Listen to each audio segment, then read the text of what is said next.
मैनपुरी के करहल पहुंचे सुभाषपा प्रमुख ओपी राजभर का बयान। नगर पंचायत करहल अखिलेश यादव की विधानसभा करहल में अपनी प्रत्याशी का चुनाव प्रचार करने पहुंचे ओपी राजभर मीडिया के सवालों पर बोले, अतीक अहमद का मामला 2024 में क्या गरमाएगा?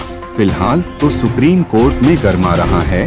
2 शूटर मर गए और 3 नए पैदा हो गए, और वो भी सरकारी ब्लैक कमांडो से भी ज्यादा तेज। एक सवाल पर बोले, मैं सिर्फ शिक्षा, गरीबी, रोजगार और किसानों की बात करता हूँ। अन्य सवालों पर सपा भाजपा पर हमला करते आए नजर। एक सवाल पर बोले, दूसरा मोर्चा बना नहीं, तीसरा कहां से बन गया? सपा का गढ़ आजमगढ़ था जो खत्म हो गया, और मैनपुरी भी हम खत्म कर देंगे।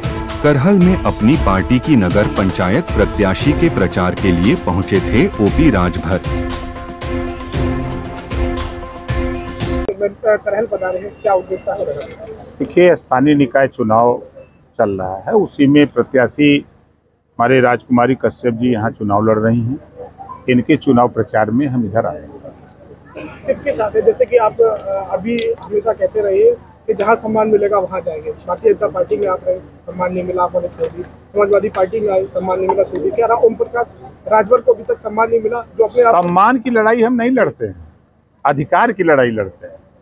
देश एक है, संविधान एक है, प्रधानमंत्री एक, राष्ट्रपति एक, तो शिक्षा 2 तरह की क्यों? अमीर का बेटा कॉन्वेंट में कैसे कंप्यूटर पढ़ेगा, गरीब का बेटा सरकारी स्कूल में कैसे कबूतर कौवा पढ़ेगा? इस व्यवस्था के खिलाफ कोई हिम्मत है बोलने की किसी की?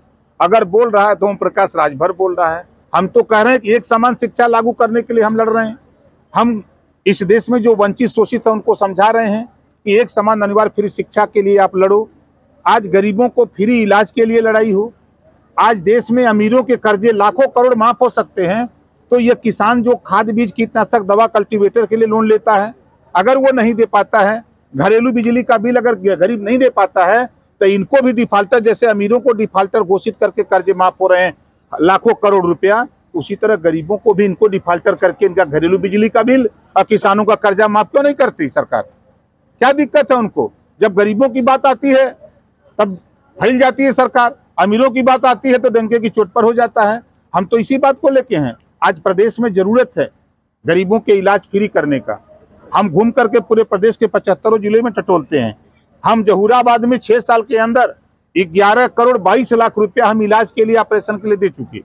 लेकिन जब दूसरी जगह जाते हैं, दूसरी विधानसभा में जब पूछते हैं तो कोई उत्तर नहीं मिलता है कि हमको भी इलाज के लिए पैसा कोई दे, कोई विधायक दे।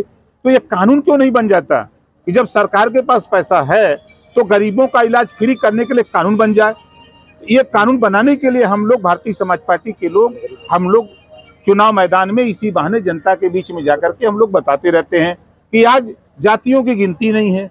आज हम जहां खड़े हैं करहल, आज इस इलाके में मैनपुरी जिले में कश्यप के वोट की गिनती नहीं, एटा इटावा कन्नौज गिनती नहीं, आज फर्रुखाबाद फिरोजाबाद गिनती नहीं। तो इन जब जातियों की गिनती नहीं है, आज नाई गोंड पाल प्रजापति कुम्हार बिंद केवट मला आरा कर्क बंसी बंजारा बहलिया खंगार गिनती नहीं, जुल्हा दुनिया अंसारी शेख सैयद पठान चौहान ठाकुर ब्राह्मण बनिया लाला गिनती नहीं। खाली सब मनमानी लोग बताते रहते हैं कि इतना वोट हमारा, इतना वोट हमारा। तो जो राजनीति में स्थापित हो गया है वो तो राजनीति कर रहा है, और जो राजनीति में नहीं प्रवेश किया वो बेचारा अभी घर बैठा हुआ है।